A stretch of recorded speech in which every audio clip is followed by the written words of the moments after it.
the arts are a universal communication. We're created in the creator's image, who is a creator and creative. And so we have this creative drive, but how to express it is unique to every human because we're not all the same. But I think we all have inside of us a desire to fulfill our expression through some form of creative act and that desire to express. And I think we all have that desire to express ourselves. So, when you look at these 5-year-olds, they all say, yes, we love to do these things. But when you ask a room of 15-year-olds or 16-year-olds, do they love these things? 90% of them say, no, not interested. My question is, what happens in those 10 years? It's absolutely a learnable skill. You can learn to paint. It's a learnable skill. You can learn to sculpt. You can learn to sing. You can learn to dance. You can learn to write. You can learn to play music. And it's not too late. I guess that's why I say I'm really here for older generation who maybe felt that way. They've spent their decades raising family, working hard, and now they're at an age where maybe those old desires want to be fulfilled, those parts of our humanness that want to express themselves and don't know how to go about it. And I love to uncover that for them and help them operate in it in a really satisfying, fulfilling way. For me, art is beautiful. I don't embrace the ugly. I don't embrace the negative and the scary and the fearful. It doesn't jive with my soul. It doesn't bring me joy. It doesn't bring me peace, and peace is something a lot of people are missing. They're in a lot of anxiety. We've got a culture that's in incredible crisis. And so we've got to find those places of peace and joy and rest in our minds, emotions. And each person has to find out what that looks like for you. The following podcast is for entertainment purposes only. Audience discretion is advised.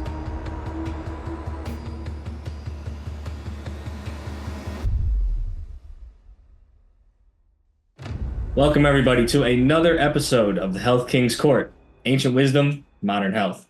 Today I have a very interesting guest with us.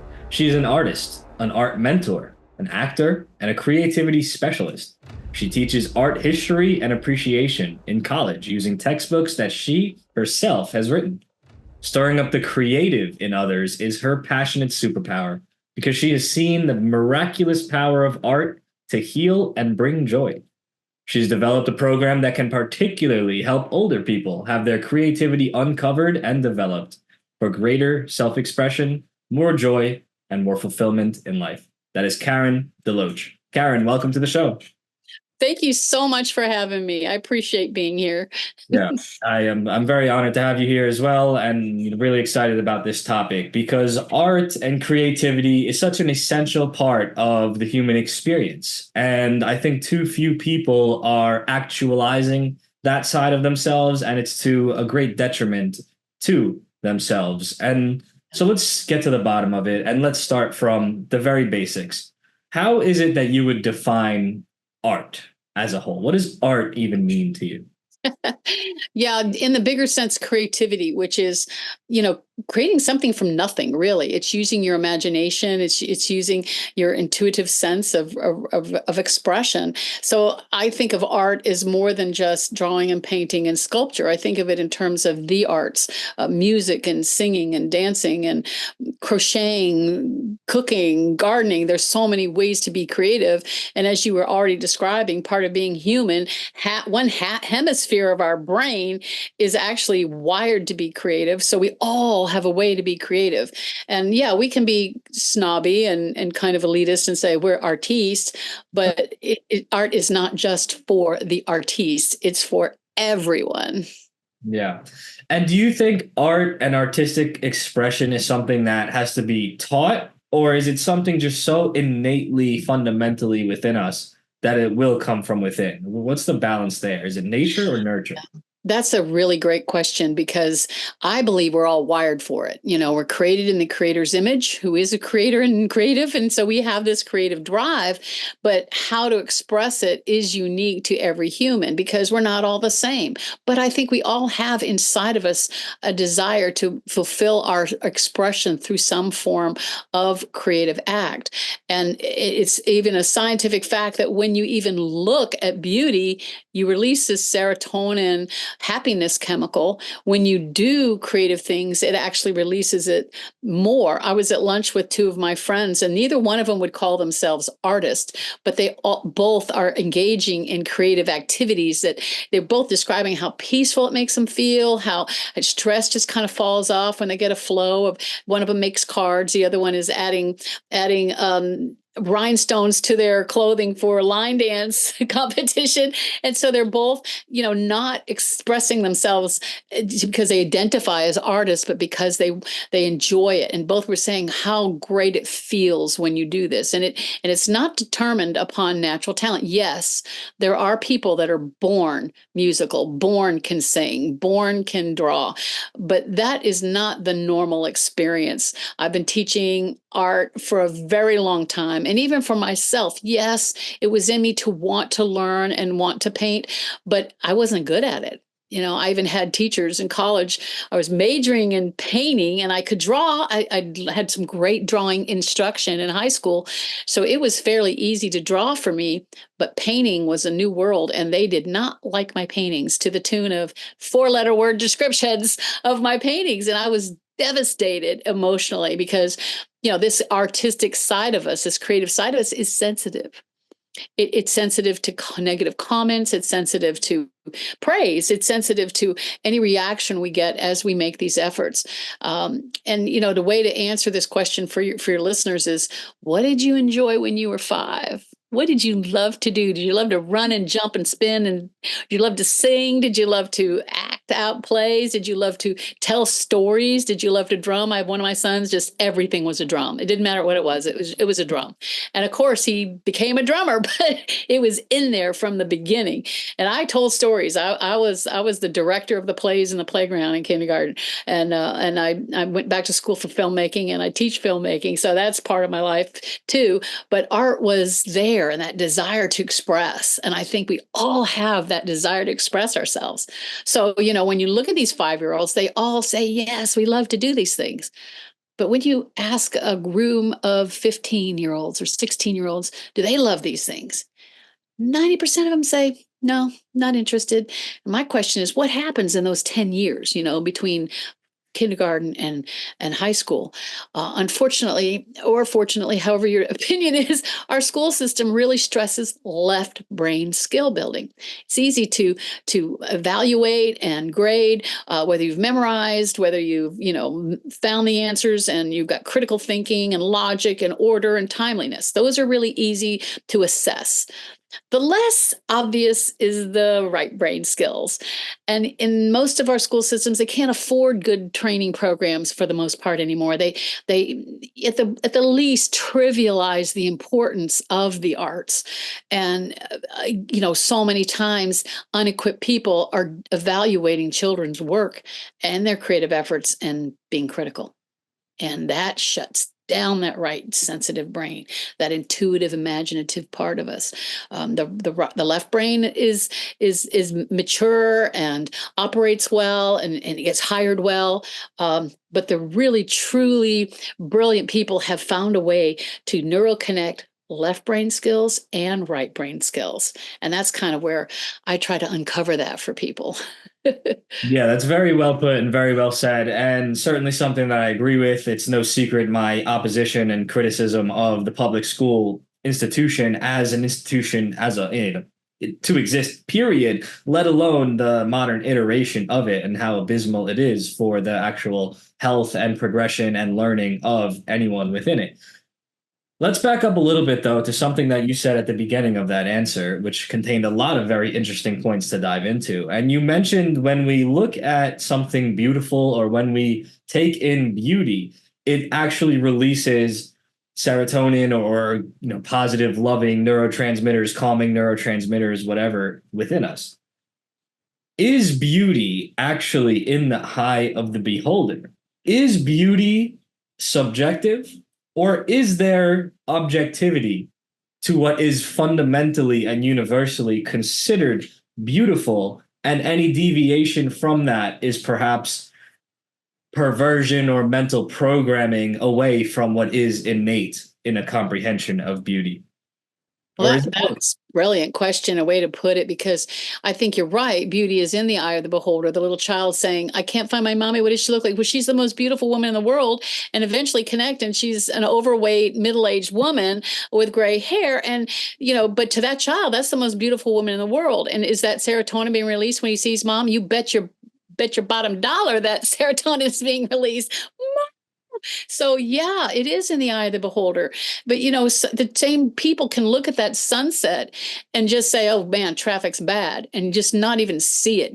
But when you take time to be in the moment, to feel that and see the color. I was just teaching a live class, and I have a middle schooler who's colorblind, and we've had some interesting discussions because I'm teaching them color theory. What do you see when you see this? And he's never been able to see color, but it seems to have gotten worse as he's gotten older.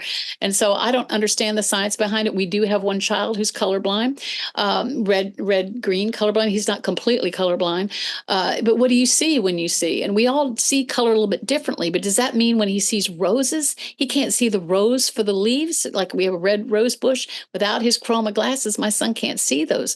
But can he still see texture and light and dark and see the beauty of that? Yes. So it really is us making a choice to appreciate it. I have a local artist that I've written a textbook for my rural South Carolina students, put in lots of pictures. I want them to be exposed to as much Western art as they possibly can, but also some contemporary local artists, because I want them to see people that are appreciating their own environment. And one of them is Jonathan Green. He's extremely well-known Gullah artist, which is a West African American culture where they were brought to the islands after the freedom of slavery, and they kept their culture, they kept their language, and they kept doing basketry. So if you come to Charleston, South Carolina, you'll see these beautiful baskets that are made still from this ancient culture. And Jonathan grew up there. His family, they were fishermen, they were farmers, but he went to art school. And when he became a mature artist, he started representing his culture. He wasn't bemoaning, "Oh, we came from slavery, we're descended from slaves." No, he was celebrating the color and the texture and the beauty of the people he grew up with, and his work is well known. But then you have someone like Jean-Michel Basquiat, who was born and raised in New York, but he was of Haitian and I think Puerto Rican descent, but he has a French name. His father was Haitian. His mother, I think, was Puerto Rican, but he was raised in New York. So he's bilingual and trilingual even, and he became a teenage sensation as a graffiti artist in New York City. And he's using symbols representing, the angst of young men of color, people of color in New York City in the 70s and the 80s, against the police. He had imagery that he then translated from being a graffiti artist into a painter. And he became very well known, famous, and was selling his work. And so that the beauty of his work, now he died young. He was only 27. Unfortunately, drugs got a hold of him, but his paintings sell for hundreds of millions of dollars. So somebody is finding beauty looking at Jean-Michel's paintings, but they're not what we would call beautiful. And I guess a long answer to one question. So, but some students look at it, "Oh, I don't like it." And some are, "Wow, I can relate to the anger that I feel." And this just expresses that, or they can appreciate the angst of his life being expressed. So yes, beauty is subjective, absolutely subjective. I'm really grateful that my husband likes me the way I am, not, not the way, the culture may say how I should look. So, I'm grateful that it is beauty is subjective. Interesting. Do you think that art can be a weapon? Hmm. And I So could expand on define a that. weapon. Define what you were thinking when you're describing it. Weapon. So the backstory behind Weaponized. me asking that is it's no secret that modern art is very much different than ancient art in different time periods and different civilizations, etc. Whereas other time periods, their art was honestly objectively beautiful and detailed and romantic and smooth and rhythmic and emotional.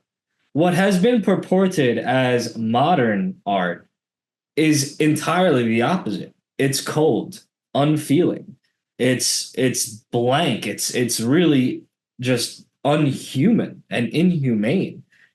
And I think, and there's many people out there that do think, that this is perhaps a purposeful attack in the perpetuation of this as the art of today to kind of further roboticize the societies and make them kind of less feeling and less emotional and more just kind of cold worker drones.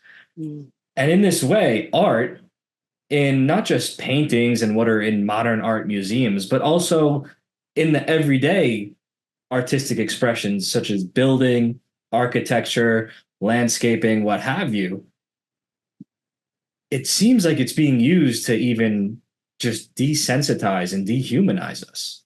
Well, if you've looked at any AI art, now I don't have a problem with Chat GPT, and I don't have a problem with computers making art. They follow all of the design rules and fundamentals of art, and they can make beautiful art. But I think it's exactly what you're describing. It lacks that human touch, that soul touch, that sensitivity that is inherent in the uniqueness of humanity. We're the only created beings that really appreciate beauty. Now, you might argue with that because as peacocks, the male peacocks display their beautiful array. We appreciate the beauty of those peacock feathers. And, I don't know if it makes a difference to the peacock girls, chicks, but we appreciate the beauty of a peacock, I think, more than the creatures do. And I think that it's fundamental inside of us to appreciate beauty, even if there's a cultural drive, like minimalism and modernism and these kind of cold structures that I don't enjoy. I'll be honest with you. I mean, I can appreciate great lines and great symmetry, but I really, really love color. And so when you devoid of an environment of color and round edges, I love Gaudi. I mean, he's one of my favorite architects in Barcelona. It's on my bucket list to get to Barcelona to see Gaudi's round. All the windows are round. Everything has soft edges. There's no hard edges in his world. I love that because that's kind of what I'm drawn to. I'm also a potter, so I love things organic and the texture of it. And I think that there's great appeal to it. He might not have been respected for a while, but it's coming back. And the truth is, what my professors in art college had against me is because I love doing portraits of people, portraits of scenes, and it was not cool in that decade to do that. I wanted to represent my world as I saw it, and it was not deep enough for them, not edgy enough, what you're describing. It wasn't, that thoughtful, and I wasn't trying to politicize or weaponize what I was doing. I was just enjoying what I was seeing and wanted to represent it. Fortunately, they didn't really teach me to paint. I had to get that kind of instruction outside of my college environment from somebody who'd been to school way before this era and could teach me how to paint. And as a result, I became a better painter, and I could actually finally finish a canvas, because for 10 years I couldn't finish a canvas. They weren't good enough even for my eye. I'd kind of come into agreement with them mentally, got that mindset, you can't paint. That's why you're a sculptor. That's why you went to sculpture for graduate school. And that mindset was part of it too. And I know a lot of people have that. They get criticized, or they develop that part of their brain that sees that stick figure isn't really mom, that this stick figure isn't really dad, or this square with a triangle isn't really my house. And if they don't have the right instruction to how to see it and how to represent it at that age, they're convinced I can't draw. even though it's so not true. If they want to, they can learn to draw. It's absolutely a learnable skill. You can learn to paint. It's a learnable skill. You can learn to sculpt. You can learn to sing. You can learn to dance. You can learn to write. You can learn to play music, and it's not too late. I guess that's why say I'm really here for older generation who maybe felt that way. They've spent their decades raising family, working hard, and now they're at an age where maybe those old desires want to be fulfilled. Those parts of our humanness that want to express themselves and don't know how to go about it. And I love to uncover that for them and help them operate in it in a really satisfying, fulfilling way. Yeah, it's amazing how it's just yet another example of how the institutions of academia, even within a field such as art, are so efficient at crushing the soul of people that want to go into the field of art, right? And I've been very close with some art students that went to university for art in different capacities, and heard stories of, yeah, there are some wonderful professors out there, but many of them are they're just nasty. They're just, cookie cutter academia professionals who, this is what we do, this is what we do, this is what we do, rinse, repeat, churn out a bunch of the same people that have been kind of mashed through the pegboard of holes that they have, and don't deviate from the norm. Otherwise, you fail. It's true. Meanwhile, Yeah. it's those that do so in the actual world of art in some sort of capacity. Now, of course, it should be tasteful or appreciable in some capacity. It's those that do so who make their mark on the world. And Yeah. yet they're being taught not to do so in order to get the grade. It's crazy. So what do you think of the institution of academia in the art world? Is it something you support people going to? Is it something you support but be careful? Is it something like, hey, you should probably just do independent study? Well, where's your role there? Well, fortunately, the arts are a realm of the world that you can get pretty far on your own. But really, if you want excellence, you're going to need instruction of some kind. You need help. I think we need that in a lot of ways. Um, you know, when I was in that position where I wasn't going to pass and become a have my painting major with the paintings I was doing, I had to change what I was doing. Fortunately, I loved pop art, so I created work that had humor or sarcasm or was mocking, my world, and a lot of it wasn't even in paint. So I was using visual puns. I was doing visual puns. That's what I did my undergraduate master's in, or my thesis in to get my BFA was visual puns, and like a lollipop a baby cradle crib, and it was a sucker born every minute, things like that. I had a clock with a great big needle and thread going through it, a stitch in time, things like that. That was how I battled it. Now, what does that have to do with painting? Nothing, but it got me through school. So what you're describing, I had to adapt what I wanted to do to be able to get through the institution. Now, as a teacher, I love it. I love education. I do. I love it. Do I love the way it's going? No, that's why I ended up writing a textbook for the college classes I teach, because 90% of, and I don't know that I'm making up this statistic, but in my experience, art history textbooks are written by art historians. I'm sure they love art, but that's the left brain. They're presenting a very creative world with left brain knowledge and statistics and dates and places and times. And I can't tell you how many people said, oh, I took art history in college. It was the most boring class I ever had. Yeah. I'm like, what? Who are these people? And I had a lot of art history in graduate school. And I even challenged one of my doctor professors. And I said, look, most of the people in this room are here as studio artists. And you're teaching this class way beyond what we can agree with, that we relate to, because they're trying to say what, Michelangelo was thinking when he did this, or Donatello. And, they're expressing things about these people. And we're like, come on, this is How pretentious are you? How pretentious are you? Why are we listening to these people? Who are they?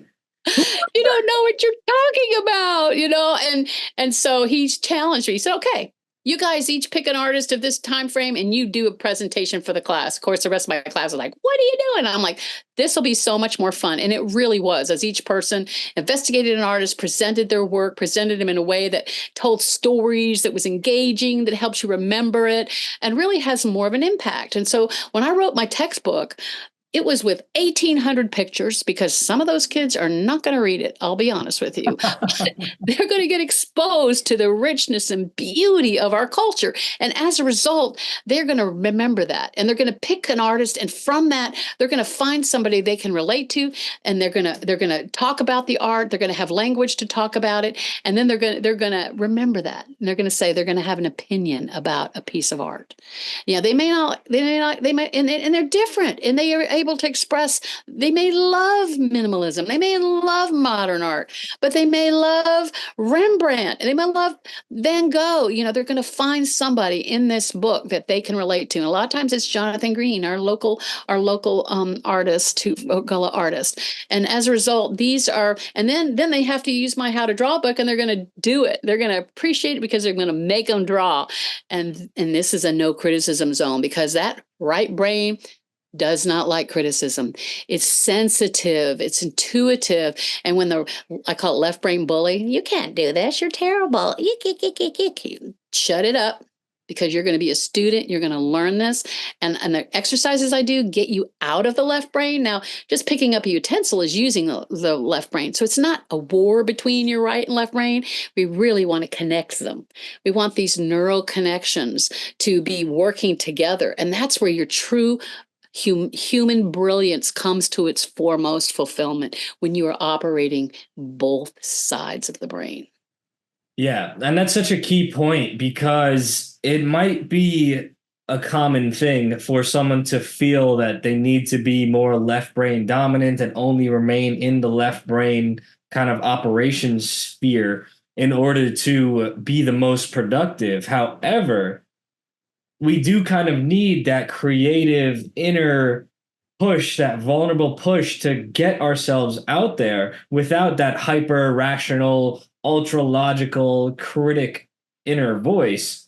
We need to listen to that other side, that ambitious, that open minded, that creative voice, if we really want to get ahead in any sort of significant way and make great strides in our progress in life. Because to progress in life requires doing things that aren't rational or logical, and do set ourselves up for failure. And sometimes, what does that mean? Well, you try something new for the first time, chances are you're not going to be good at it or great at it, and you might fail. That logical brain would want us to not do that, because why would we want us to not do anything? Why would we want to do something that we're not going to succeed at? But it's that vulnerable yet ambitious creative side that will allow us to step into, or out of rather, our comfort zone and into the unknown to actually get anything done, to kind of solidify the path and forge the path for the left brain to say, okay, that pathway has been created. Now I can pursue that. And so people are really shooting themselves in the foot when they think, and I think perhaps this is a more masculine structure that, more men fall down, but unfortunately many women have been masculinized in their thought processes as well these days. So I think it's something that happens in both sexes these days. But it's such a detriment to oneself in progression. And it's like, Albert Einstein, who we, consider one of the most brilliant men of the 20th century, he said, the imagination is the brain having fun. And he was a very creative thinker, and he supported everything you're saying. He wasn't just left brain brilliant. He believed in engaging the right brain and left brain together. Someone else, Steve Jobs, the Apple founder, he said, Apple isn't just about technology. It's a wedding dance of technology and art. The beauty of art. So there are a lot of brilliant thinkers who are innovative, who recognize that, yes, there is brilliance on both sides, but we're not going to really reach our full potential without the engagement of one half of our hemisphere. Now, I know I'm being very simplistic. The brain is very malleable, and I guess plastic is one of the words they use, where parts can cover for each other. And I have a story, if you don't mind me telling a story about the healing. My program is art as self-therapy, wellness through creativity, because it's a whole health thing that I'm talking about, even with the brain. So I had a young student. We were homeschoolers. I was the homeschool art teacher for our community, and we often had students like this who had learning disabilities, either autism or ADHD or dyslexia. And this particular young man had both ADHD and dyslexia, that he was not thriving in the academic left brain skills at all. So his mom brought him to my studio, and I made her do art too. She was very good too. And he thrived, especially at sculpture, but also drawing and painting. He started winning awards. I was entering my students' work in a community youth art competition, and he got his confidence built up with having success as in the arts, that enabled him to really work through his disabilities mentally to graduate from high school. And so his family was just thrilled with that. But then he had a traumatic brain injury. His a brain infection caused him to get a stroke, and he became paralyzed on the right side of his body. So here he is, 18 years old, paralyzed. He couldn't talk, he couldn't walk, and his right hand was trying to curl into a ball. And he was in the hospital for 4 months while they did therapy on him. As soon as he could get out, he still couldn't talk. He could kind of shuffle as far as a walk with a walker, pull his right side of his body.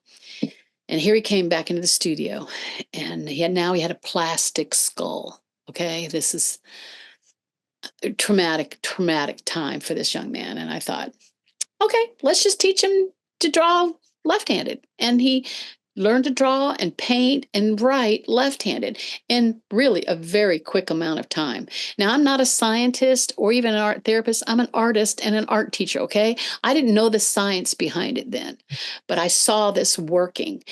And to the point where I got a call from his neurosurgeon, who said, I've never called somebody's art teacher before. What are you doing with David? Because he's stronger with his weak hand than I am, and I'm a surgeon. And he's getting healing on the right side of his body. As we were just talking about the plasticity of the brain. He said, whatever you're doing, keep doing it. I'm like, okay, he did.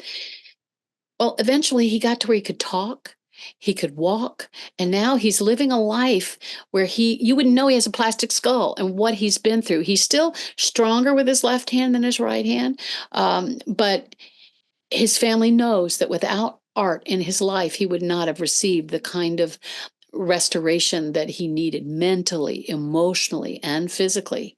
So I started studying the science because I'm like, wow, what happened here? Well, I started learning about neural connections, the plasticity of the brain. We have so much more potential than most of us have realized because of the things you're describing, either education or somebody's words. What has hindered you? What has hindered you from your fullness, operating in the fullness of who you're meant to be? It's partly an identity crisis of self-expression. We're not allowed to be angry. We're not allowed to say this. We're so PC oriented that we don't even know how to express ourselves in a way that can bring healing and wellness to us and contribute to the human experience. Not putting people down. I don't mean that. I don't mean that, but actually just being real. Yeah, no, that's very beautifully put. And it's such a great example because we all have an inner fire. We all have that inner desire to create and be expressive of whatever is within us, whether it's good, bad, ugly, our natural selves or our program selves, whatever. It wants to get out.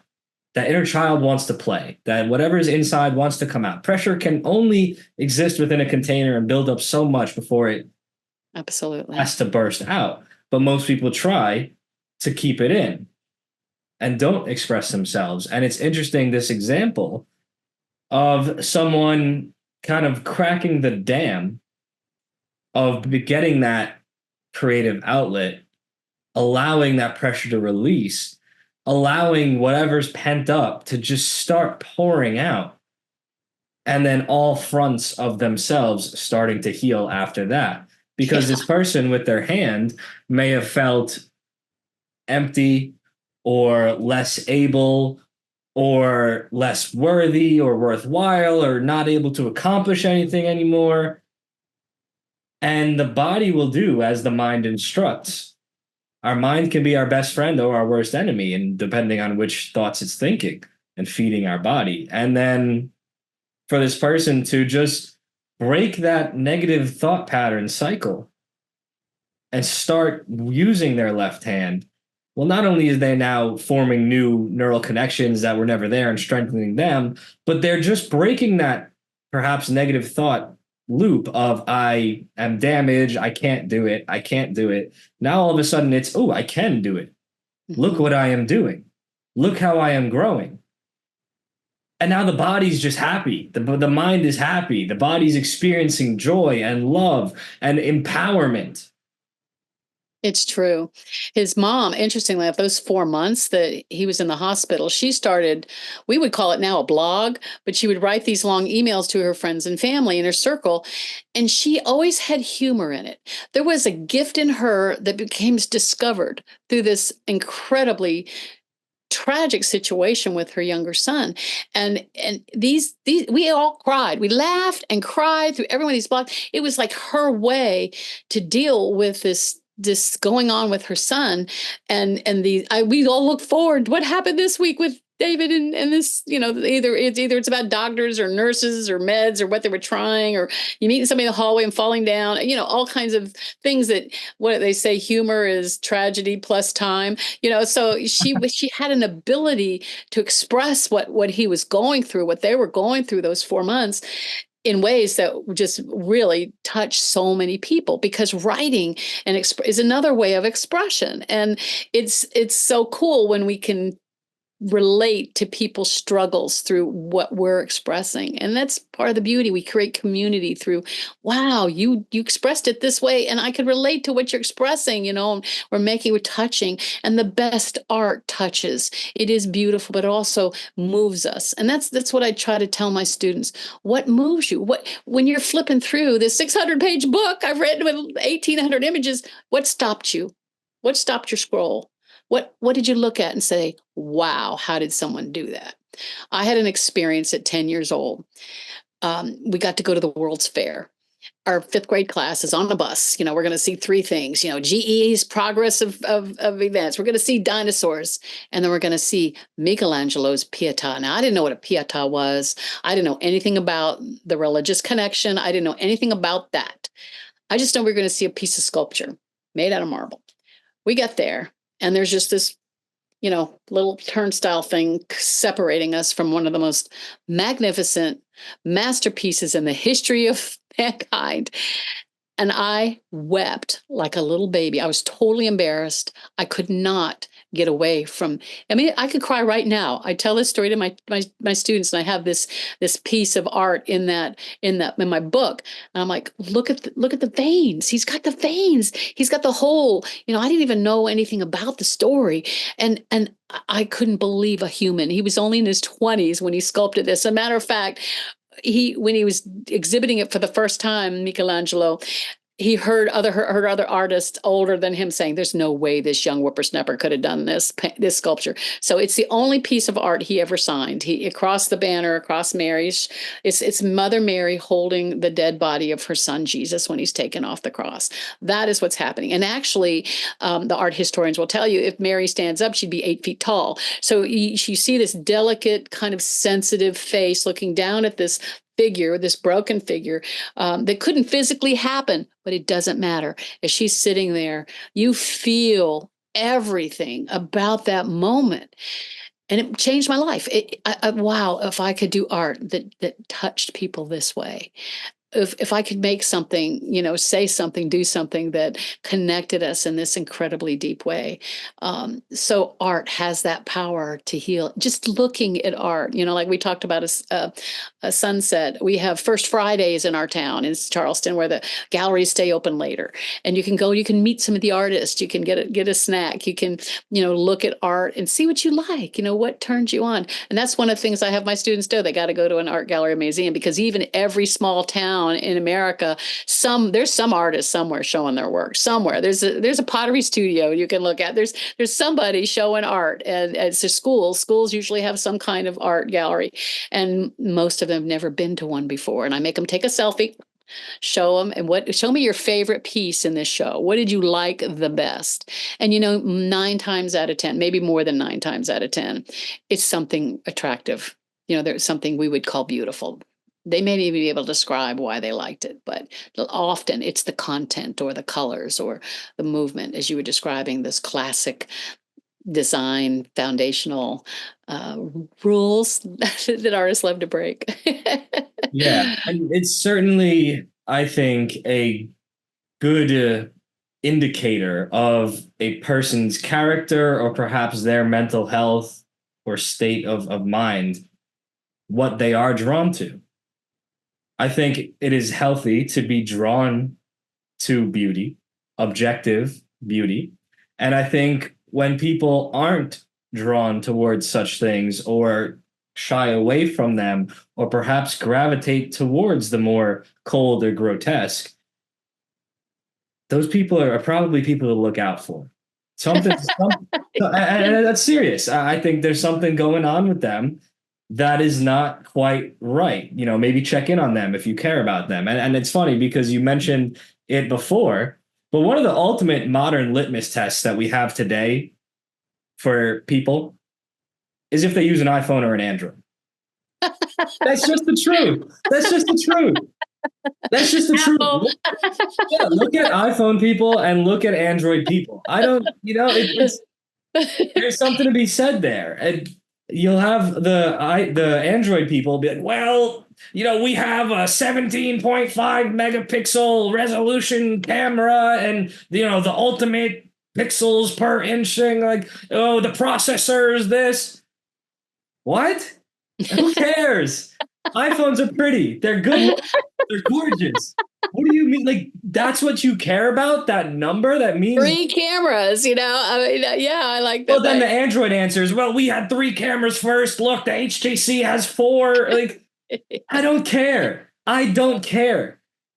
iPhones are beautiful. The experience of using an Apple product, no matter if they have inferior metrics on paper, the experience of using them is beautiful. It's flowy. It's fluid. It's just wondrous. Like you mentioned, Steve Jobs had in mind for his products. And anyone that isn't able to grasp that is genuinely a concerning person to me. It's genuinely a red flag. Yeah, it's funny. They said that Apple is one of the few products that people don't throw away the package it comes in. Yeah. So much effort is put into the design of the way that the product comes to you that we tend to, under my bed, I've got my laptop, my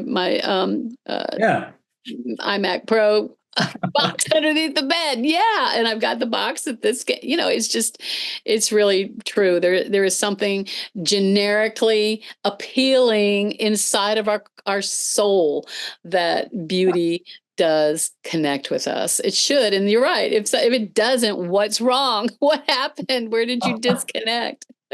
Yeah, seriously, stop being a nerd. Just have a pretty phone. It's good for your health. It's good for your soul. Well, just his whole attitude of incorporating that. And, when I was in film school, it's the first time I ever used a laptop at all, let alone we had an Apple. I didn't even know how to turn it on. The young man next to me had to show me. And I just couldn't believe how wonderful it was an experience. And just understanding that they're made for media and, PCs are made for word processing. And I mean, I know that's very generic and they've tried to overlap, but I don't think those of us that are fans of editing and photos and making movies, we really have to have our apples. I don't know anybody in our world that don't use apples for it. Seriously, absolutely. And nowadays you can put Windows software on Apple. So I have certain programs I've used that it has to be on Windows. You better believe I'm using them on my Mac still. Yeah.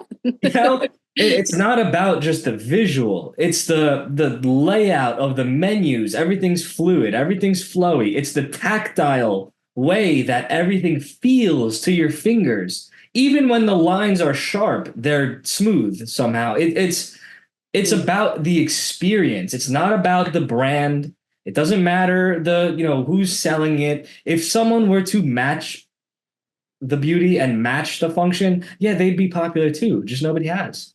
Yeah. Perhaps nobody will. And that's what people, of course, don't understand as they cope and seethe that, iPhone is a cult and blah, blah, blah. Maybe. And we pay more for the privilege. I mean, it's something that is valuable. And because of that, we pay more for it. It's valuable to all these realms. And, it's awesome that you are sensitive to that you have acknowledged that part of your soul that needs to expression and enjoys that part of it. Part of the experience of being. If I'm going to be on my computer 8 hours a day, what I better enjoy the experience, and it Yeah. better work right, and it better do right, and I better be able to figure it out, because we didn't grow up with computers in my generation. So, having it be user friendly and cooperate with my phone.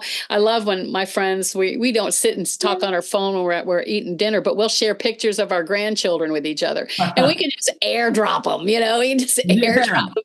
I'm like, here we are. My mother's 92, and she has an iPad, an iPhone, and an Apple Watch. So she can answer me while she's doing her exercises because she's got her watch. She's 92. We don't have any excuses, right?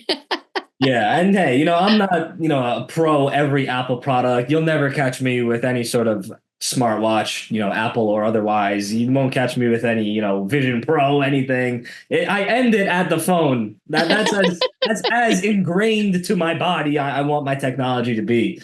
But yeah, there's certainly something to be said for someone that can or cannot comprehend the appeal of something beautiful. And on the flip side of that, let's talk about the people that gravitate towards or proudly display or seek out grotesque art. Because we've already mentioned it's a red flag when someone can't understand beauty.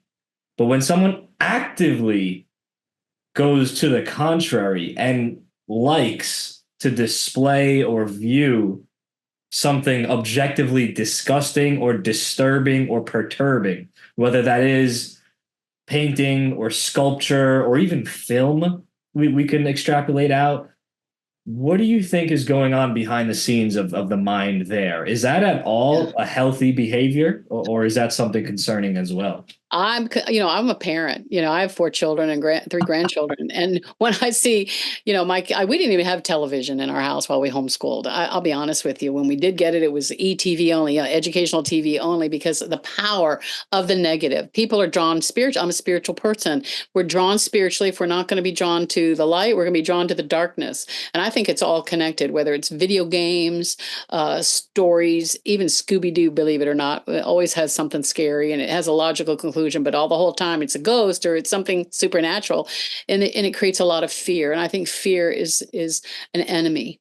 And I never understood the appeal of horror.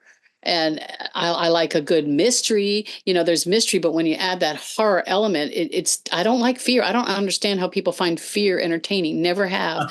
And I think that and I have had students through the years that they're drawn to Bosch, the Garden of Good and Evil, which has all these horrible figures that and going into hell, and they're just body parts. And I mean, it's a triptych from a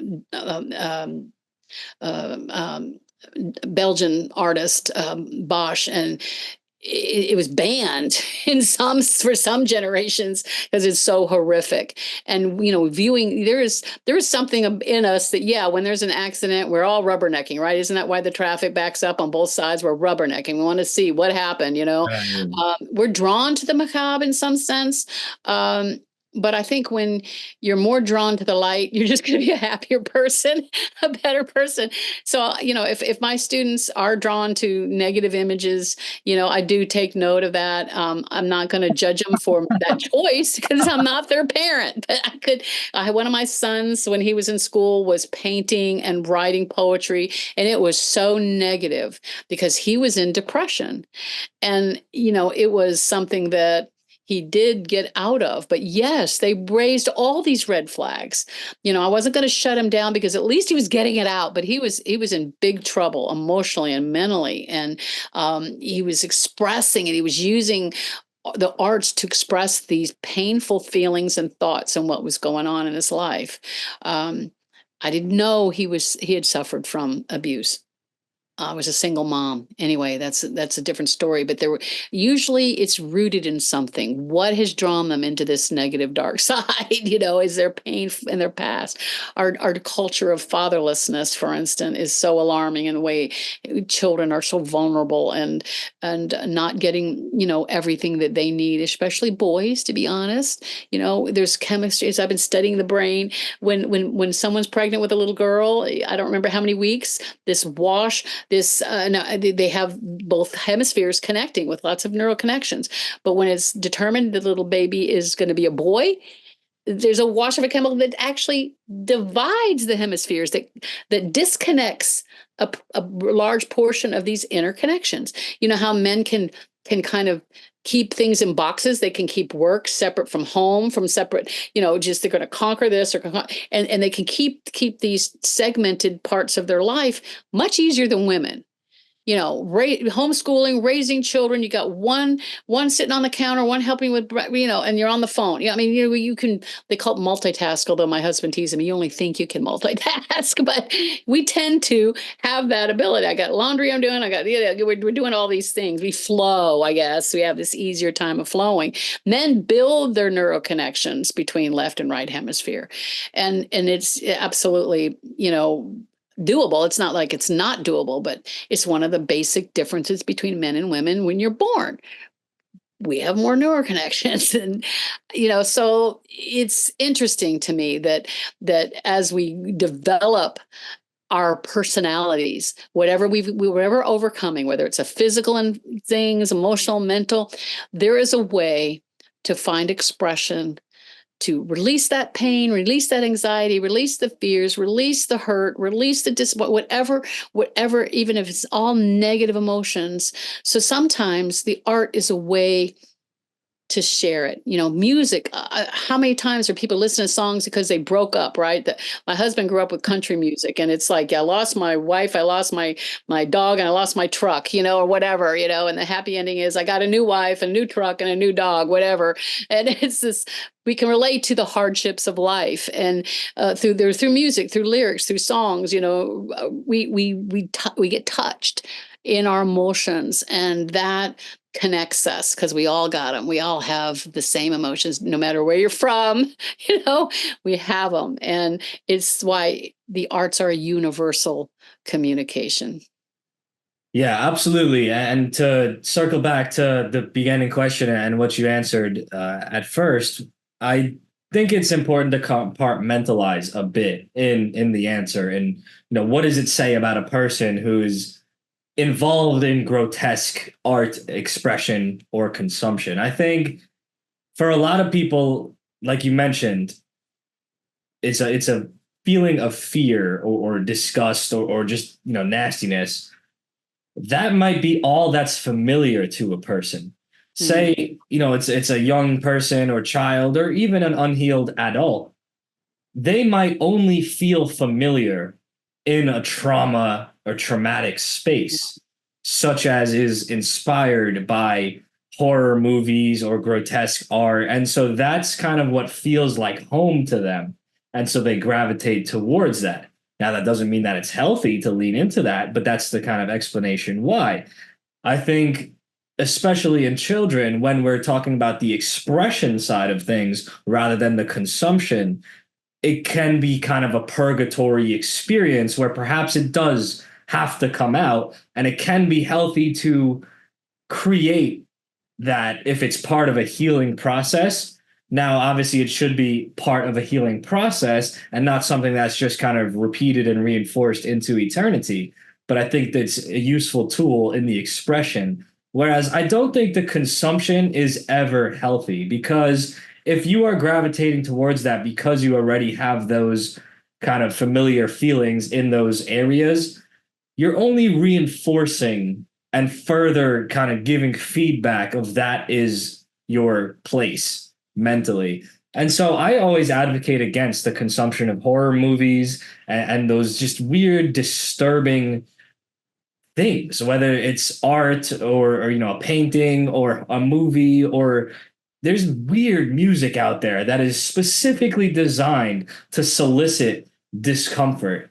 And it's just not good. We need to be very careful what we program ourselves with, because although you might say, I listen to that and, for some reason I like it, and you're deciding consciously too, what's going on behind the scenes?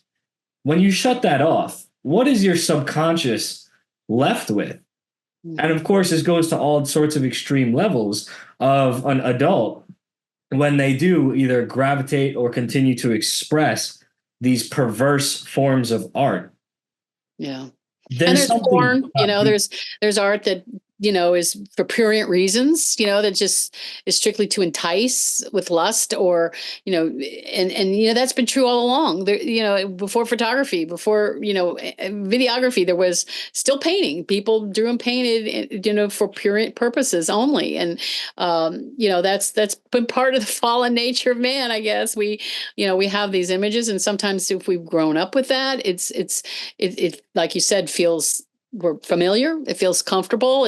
But what has it done to our own personal self-image? I know, having been someone who grew up with pornography in the home, I'm 14 years old reading these magazines from cover to cover.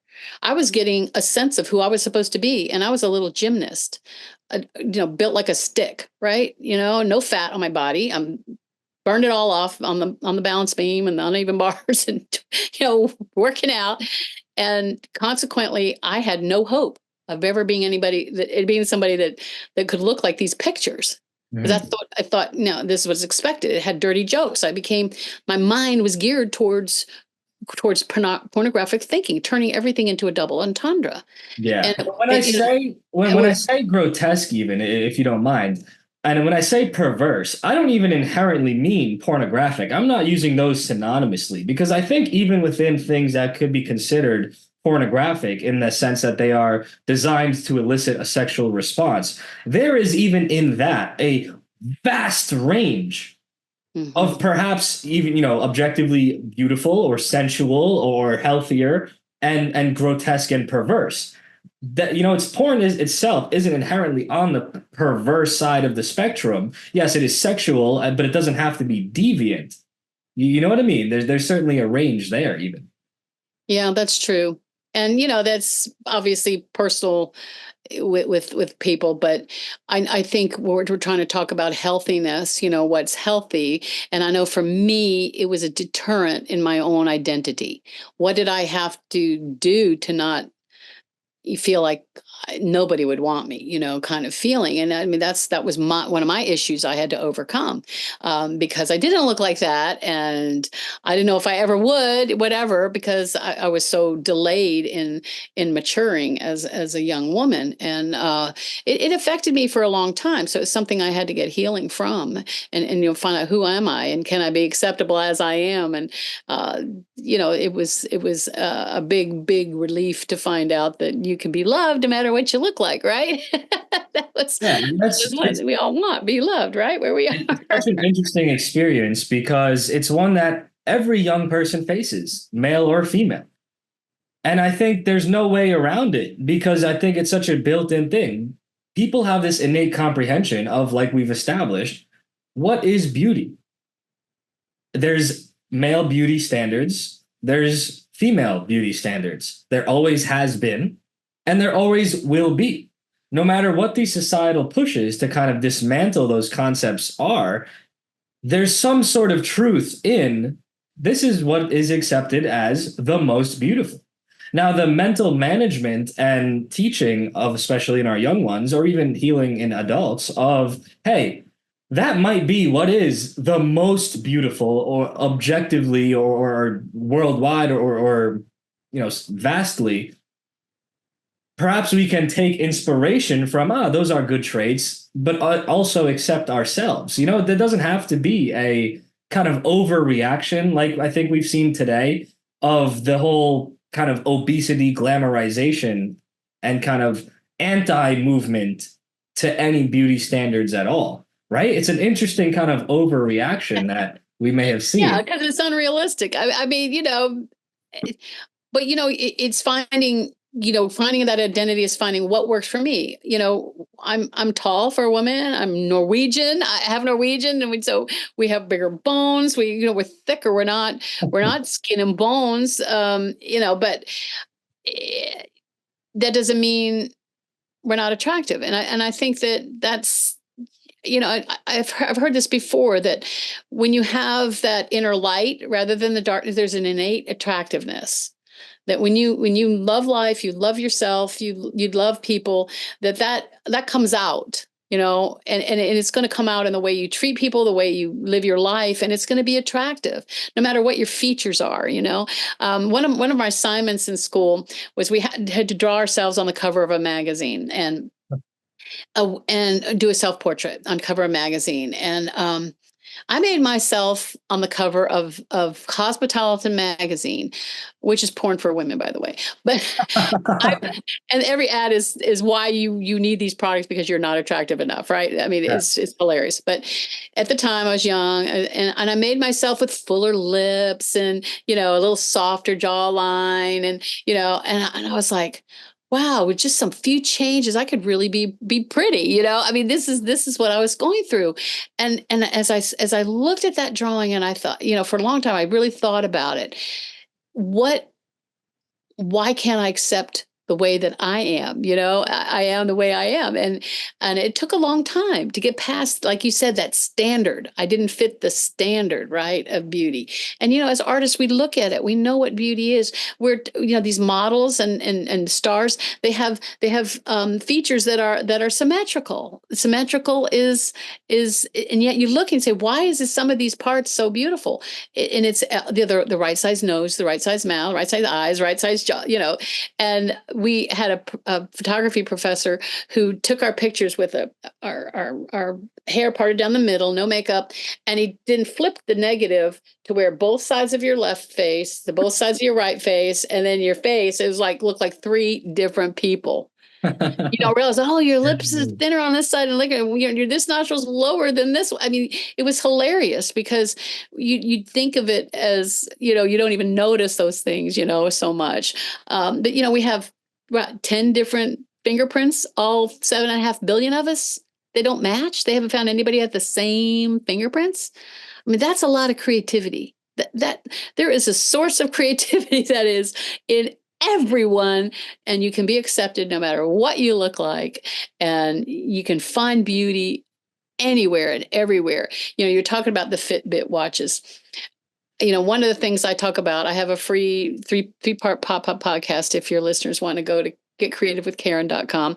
But I talk about the difference between a Fitbit walk and a stroll, where you're going to look around, you're going to smell the flowers blooming, you're going to hear the crunch of the leaves, maybe you're going to hear the birds twittering, you're going to see the blue skies, or maybe the sunset at that time. You're going to use your senses, and you're going to just breathe deeply of the fresh air. And even if you find a bench and you sit, and maybe you brought a sketchbook to just doodle, or you brought your journal, and you can just write a few phrases that come to mind. Because when you rest that that left brain, and walking, of course, you're using your left brain, but you're just not trying to figure anything out. You're just enjoying the moment. You're in that moment.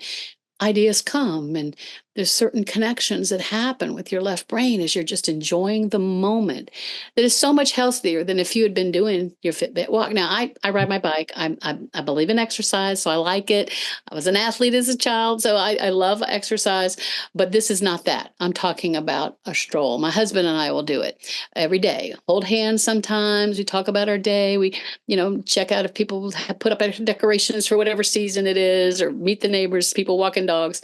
But the point is to enjoy that moment. You're engaging right brain, left brain at that moment. It's not complicated. You don't have to, it doesn't even have to be, you don't have to be on purpose exercising your artistic gifts for it to happen. Now, here's an interesting study. I love this one, as I've been studying the science of the brain. Singing. Okay, I wanted to be a Broadway star. I was living in New Jersey. I could see the Empire State Building. Barbra Streisand was doing Funny Girl. I wanted to be Barbra Streisand, who has an incredible voice. She was told if she ever got her nose fixed, she would lose her vocal range. Anyway, that's kind of interesting. Give up the classical beauty look to have the voice. Anyway, but as soon as I opened my mouth to sing, I couldn't keep on key. Okay, I didn't know how to keep on key. So you can't sing. No Broadway stardom for you. You can't sing. And then I found out, you know what? You can learn to sing.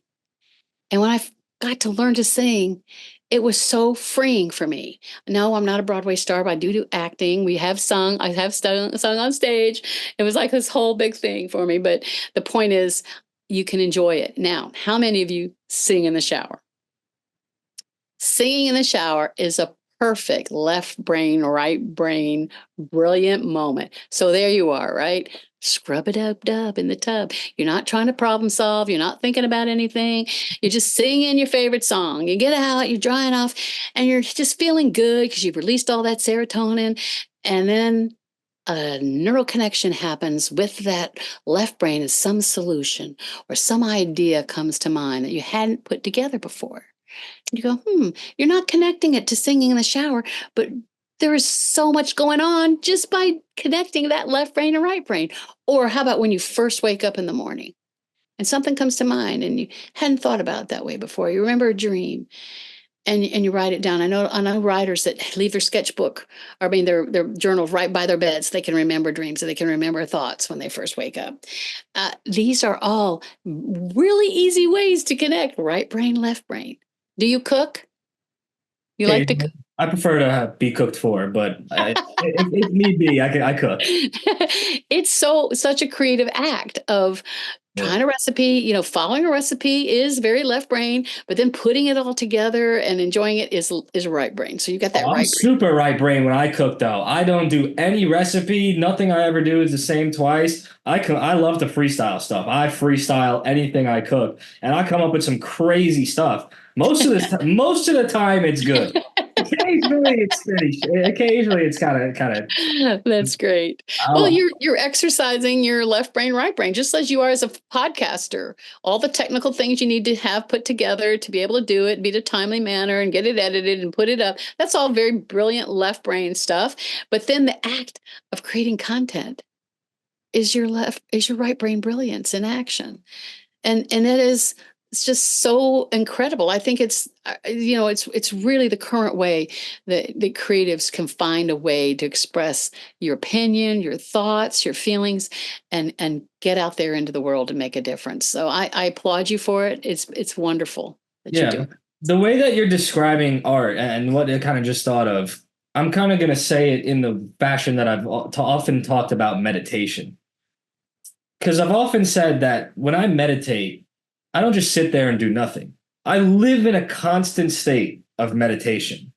As I'm speaking with you, I'm also thinking about what's going on and kind of behind the scenes of my own mind. As I'm doing this and doing that and going here and going there and doing this activity, I'm kind of constantly in a meditative state. But I think we can kind of even replace that word and say it's an artistic state.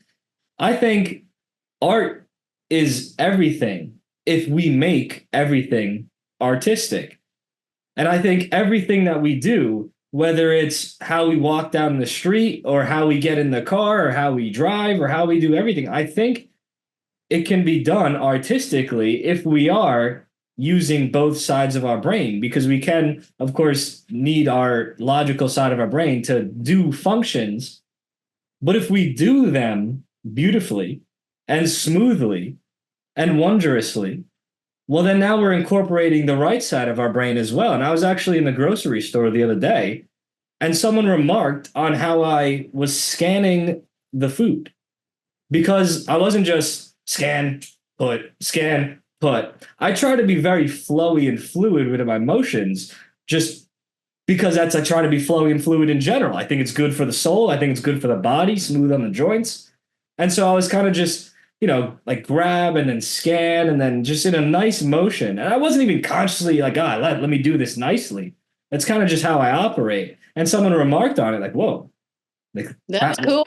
Look how you're doing. That's awesome. I'm like, yeah, you just got to have that flow to you. And I think life is better in that way for all the reasons, like I just mentioned. Physically, it's better for you. Mentally, spiritually, soulfully, I think it's better for you to just exist in that constant state of Yeah, art? I'm a Christian minister, and my husband doesn't even like to use the word. He calls it, we're believers. We believe in God. We believe in a relationship with God. And so there's one that says, pray at all times. Well, you're describing that, this state of just being open to something deeper than what's going on around you. The invisible. You're relating and you're touching into the soul realm, into the soul and spirit realm, and as a result, you've got a flow in you that is incorporating the supernatural.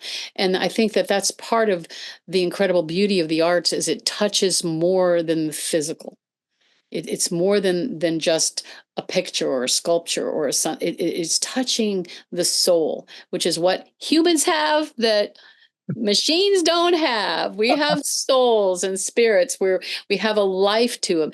When somebody dies, their body is laying there. There's no more soul. You can just feel the difference, even if it's a loved one. It's like they're not here. They've left. They're gone. They're not here. The body's here, but the essence of who they are, which I believe is eternal, is gone to their reward, so to speak. I believe in heaven. I believe in a benevolent, loving God who our best expression is to love God and love ourselves and love each other. That's the ultimate highest place. So for me, art is beautiful because it's not ugly. I don't embrace the ugly. I don't embrace the negative and the scary and the fearful. It doesn't jive with my soul. It doesn't bring me joy. It doesn't bring me peace, And peace is something a lot of people are missing. They're in a lot of anxiety. We've got a culture that's in incredible crisis. And so we've got to find those places of peace and joy and rest in our minds, emotions. And you each person has to find out what that looks like for you. Yeah, And absolutely. It's certainly no secret that there's a spiritual crisis going on. And I think for far too long in the fight of good and evil, evil has gained far too much ground. But I think the return of beauty is upon us. And I think more people are kind of waking up to the undeniable spiritual side and spiritual tie to this physical realm, because the evil side of the metaphysical has made itself far too known and blatant. And so, with all things having their equal and opposite, surely there must be the side of good as well. And so, I think all people are having to pick a side, whereas for a long time they can kind of exist in this mush middle ground. Well, all that is needed for evil to prosper is for good to do nothing. And so it's kind of become a more polarized yeah, time frame that we're seeing, where you really, people are kind of having to break out of this slumber and non-spiritual slumber, if you will.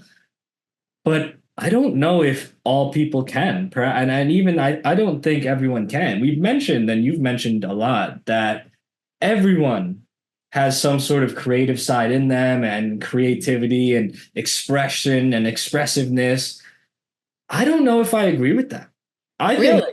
sold people, like sold, have that in them in some sort of capacity. But the more I exist amongst the general public, the more I just feel no hope for some of those people out there. And that does sound kind of doomer, but honestly, I look at it as a bit realistic based on what I've observed. I think there's people out there that it's like the lights are on and nobody's home, or the lights aren't even on, and for some reason their body's just carrying through. Do you That's think there's scary. people that have either just no soul to begin with, and they don't have that creative side in them at all? Or perhaps they did at once and it's just been so stamped out that that side of them is withered away. It's never to return again. Do you think that's a phenomena that's out there? Well, do you believe in the Nephilim?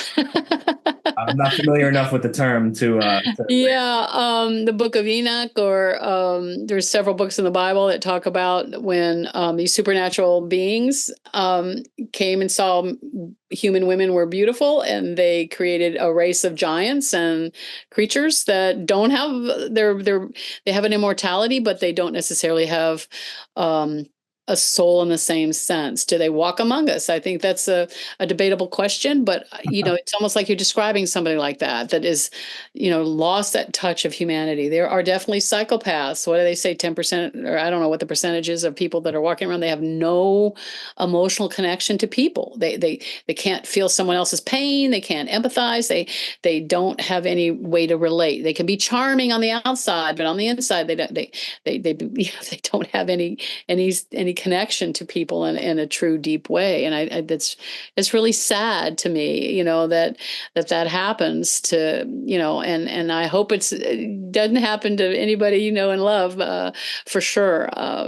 There's a lot of pain out there. I know there's a lot of pain. And, my husband and I, we believe in spiritual warfare. We are prayer warriors, and we are in connection with a multitude of people who are really praying for a change, for the light to win. And, we all love redemptive movies. I mean, even Star Wars, hello, it's the good wins against the evil, right? I mean, that is in us to cheer for the underdog, for the underdog good guys that have to overcome incredible odds. And, all of a second act is just progressively more difficult and more evil to overcome, and then you've got your crisis of no return when there's the turnaround, and you've got that quick third act. Yay, the good guy wins in the end, or the boy gets a girl in the end, or whatever. We love redemption stories. It is part of our humanity. If we don't, there is red flags. What's going on with you that you can't appreciate a story of some kind of victory? I mean, Maverick. Did you see the movie Maverick last year? No. It's a Tom Cruise movie, and it's like a sequel to Top Gun.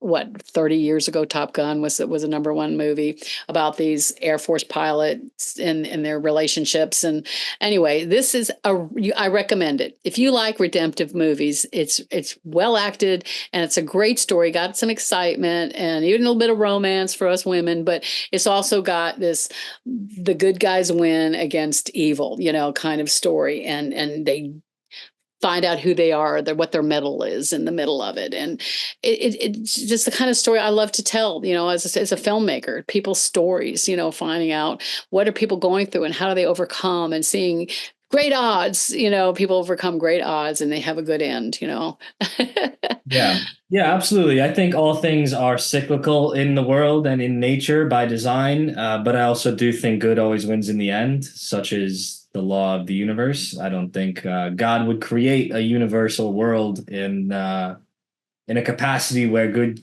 could possibly not win in the end. But I do think we, of course, have our free will choices, and our free will choices as individuals and then collectively as a society shape the state of reality within the world.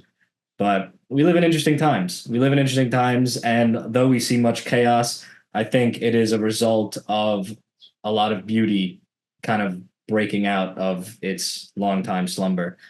And so I want to touch on 100%. I encourage my sons and my family, my sons who are musicians. I mean, what has happened in the music world, with the whole system has fallen apart, and, even galleries are so few. Anyway, the arts of COVID, our theater company got shut down. We were doing more video, but it's been really under attack, and coming up with a new way to get out there. And these new systems, I guess that's why I love technology. When it works, I love it, because we're going to find new platforms and new ways to be expressive, just like you are with this podcast. And it'll be for audio, but it'll also you'll put it on YouTube or somewhere where the video people can see the video too. Those of us that are visual learners, and I embrace that, and I do agree with you completely. Good will win over evil. We are not done yet. These are interesting times. They're most impactful times in centuries. We're going to see such incredible breakthroughs with healing and education and media and the arts and entertainment. We're going to see such beautiful things happen, and even for the family. So I have hope for the church, which has been, anyway, that's another story. yeah, Religion, we don't want to, well, anyway. Absolutely. So all about personal faith and personal belief and relationship. That's what it's about. But yep, I think Satan's on the ropes, but he's certainly not going to go down without sending his minions to kick and scream, and such is the cause of all the chaos that we see today. As the power struggle reaches climax. It's certainly very interesting, and especially because Satan and his blatant Satanists, not conspiracy theory Satanists, the openly admitted Satanists within music industry, film industry, political industry, what have you, any of the above and all of the above, as they go out kicking and screaming, they are lashing out. Such is the reason. We are seeing the climax of the of the second act, and we're going into the third act where we win. So yes, I'm 100% behind you. And I'm so glad to see a young person that sees this kind of hope in the midst of the season right now. So I commend absolutely, because that's the number one thing, the hope, and then the acting upon that hope and the comprehension that there is still a fight. Because like I mentioned previously, all that evil needs for them to win is for good to do nothing. And so a lot of people have slipped into, oh my God, look how bad the world has become. Look at all this craziness. And yes, you are right. But also there is hope. And that's the key part that's missing for a lot of people, because a lot of people have slipped into kind of this doomer, dark pill, black pill mentality of, everything's effed. So why bother? I'm just going to be hedonistic, or I'm just going to mind my business, or I'm not going to make waves, and I'm just going to try to feed my family and not say anything. Well, they're making that harder and harder for you to even do without, right. noticing what's going on. And so that's a whole thing. You touched on an interesting thing. It's a bit of an aside, but you mentioned the multitasking thing, how your husband said you only think you can multitask. That was so funny to me, because although I heavily disagree with anyone attending university, I went to university, and when I was young and foolish, and I had a professor that I even very much liked. I very much liked this professor. One of my favorites, actually. I worked with him quite closely. And he would always say the same thing in that same phrase that you said, that you humans cannot multitask. You only think you can multitask. And I was there like, no, like, no. And he was, I don't think he even can mind me saying it. He was, a science guy. He was a little, nerdy. And I'm not even saying it in an insulting way to him, but, he was just like a science guy. Well, that's what the brain said. No, it can only think about one thing at his moment. But, and meanwhile, when I was there in the back of the class. I'm homeschooling and cooking for and doing laundry for. Yeah. There was multiple things going on. And yeah, maybe at this moment, then the phone's ringing. We're still doing counseling. We're doing, meanwhile, all this is going on at the same time. Yeah, exactly. I was sitting there in the back of the class, on my phone and like eating my lunch and like chatting with the person next to me. And then he would like ask me a question, and then I knew the answer because I was also paying attention to the lecture. And I was like, yeah, I could do it all. And he's like, no, you can't. I'm like, I just told you I could. I just showed you. The world calls it ADD, okay, or ADHD. Okay, whatever you want to label it. I got something going on in every room of the house. I'm sorry. That's just the way of operating. Yeah. And I don't believe in, made up lettered things, but your point, I get the point. And for perhaps some people genuinely can't, such as your point before, interestingly enough, that some people, especially males, genuinely have a severance between the two hemispheres of the brain, and perhaps he genuinely could not multitask. But from my own experience, I can. I have 5 screens in front of me. I have but you are definitely 5 screens very creative. And I have this going on here, this going on here. I'm giving you my full focus. But when I'm doing other stuff, like I genuinely have every screen full, and messages coming in here and answer them while that, and then a podcast playing over here, and I'm listening to it while I'm taking notes over here, and so unique for a man. Trust me, it's unique. One of my mentors teaching me about podcasting and being able to market and monetize it. He can talk and lead this teaching, and he's typing in the notes in the chat at the same time, and he's creating sentences and typing them. I mean, that's really multitasking to me, especially for a man. He can talk and tell you, teach you, and give you steps, and he's putting number 1 to number 2. Even as he's speaking them, he's typing them into the chat. I'm like, okay, that's amazing. Yeah, and it's I think it just goes back to a point that I always make in that there's more to life than I think the average are capable of, perhaps, and I don't enjoy anything that takes my power away or paints me into a box that I can't do anything, period. So I don't care if it's delusional or not. You're not going to tell me that I can't do multiple things at once. I'm going to do them. You know, Amen. I I am agree with you. creative. You are. I believe it. I believe the world's going to know you, Zach. I do that. I do. You are brilliant and you are so creative and you're appreciating both sides of the brain. You're keeping yourself positive. You've got some great attitudes. I say I used to be a conspiracy theorist, but now all my theories have come true. Yeah, exactly. There are certainly conspiracy theories out there, and you can talk about how the term was made by the CIA in the first place to discredit when JFK was assassinated, blah, blah, blah, whatever. But there are plenty of those out there. There are theories that are unbased, but there are certainly a lot of very based conspiracy realities Yeah, in this they're other not. world. Yeah. So, I'm without following going some too really far, brilliant people, and I'm so grateful for them. They're truthers that are really letting us know the real deal. And I'm so grateful that people have put themselves out. My husband's completely banned from Facebook because he's a truther. And yeah, it's definitely we've experienced the whole censorship and taking away our First Amendment rights and everything else. yeah, So it's a war. We're fighting it as we can. Putting loving people, loving the truth, wanting to see victory for our nation, for the world. I got to go to Uganda in 22 and do teach art and judged a talent competition. Saw these incredibly talented young people. They were all rescuees from the street. This church has taken them in, and they are some of the most joyful young people. You would never know what they've been through if you're looking at them, but they have stories to tell. So I've been teaching them filmmaking and watching them grow in their expression, and it is one of the joys of my life. And as I look at that country and the corruption, it's beautiful, it's rich in resources, it's got a great climate, and the people are in abject poverty. We can't even relate to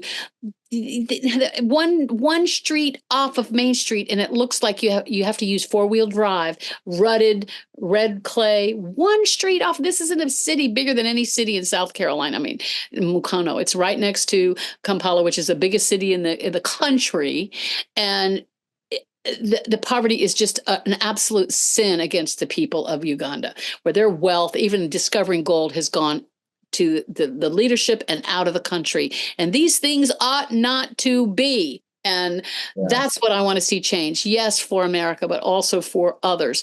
And seeing these people, they can dance. Like, we need to see how these young people can dance. They were trying to teach me, old lady, how to dance, and they were just brilliant. And they are creative and just exercising all these things. I got to do art with them, and now I get to do filmmaking with them when they can get their electricity to work, when they can get their Yeah, internet all to the work. different geographical locations certainly have their different pros and cons and balances of the above, but perhaps give America a few more years of inflation and we'll see how much like a third world country the major cities look. But we are very short on time. Oh Karen, yeah. what can someone do if they like you and what you've said and want to read your book or attend your classes or work with you in some sort of capacity? Where can someone go and discover more, and how do you work with people? Yeah, getcreativewithkaren.com is a way to connect with me, and I give out that three-part pop-up podcast, which is also gives you a way to connect with my Calendly if you like what I'm saying, you're interested in finding how the creativity in yourself can be exercised and developed and working at your full fulfillment capacity. I'd love to do that. Love to work with people. I teach art. That's my day job. Is I teach art and art history, and I teach painting and drawing, and have live students. But I also work with people, depending upon what their particular bent is. I can't teach anybody to sing, but I could sing with you. But I can teach you how to operate in it.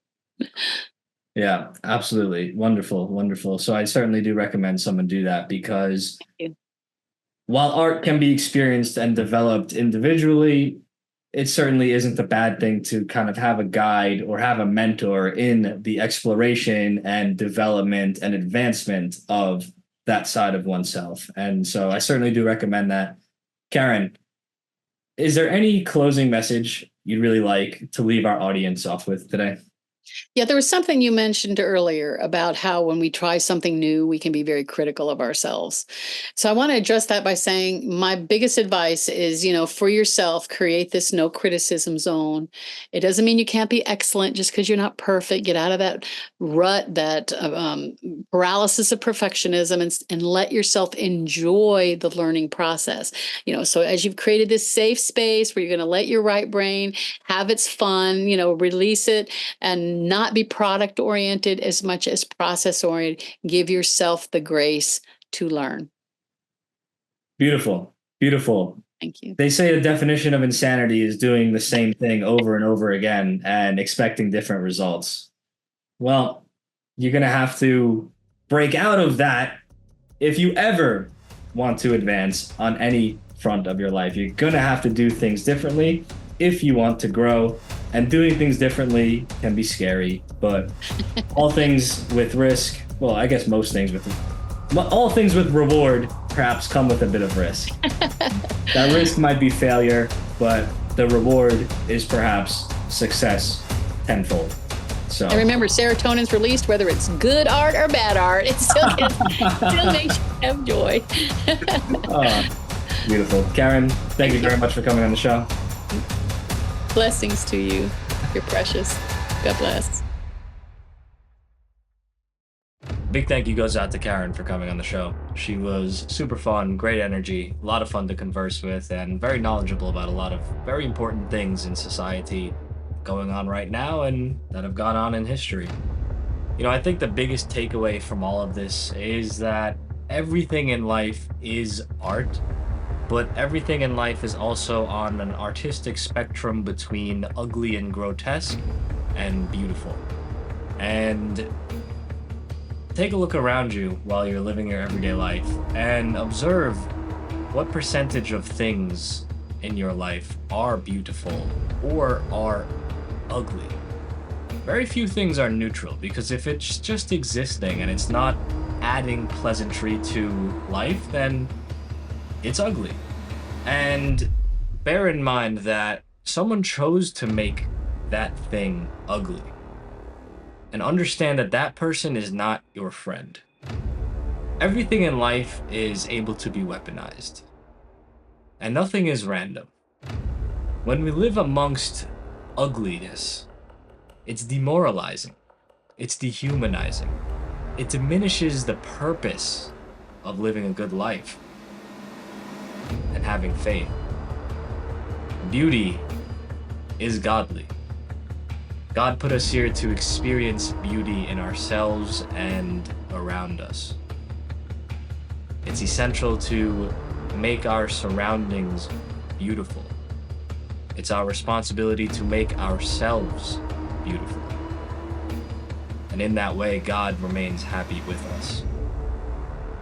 Modern art is 100% a weapon. All of these garbage, abstract pieces of genuine garbage, it's an attack on humanity by Satanists.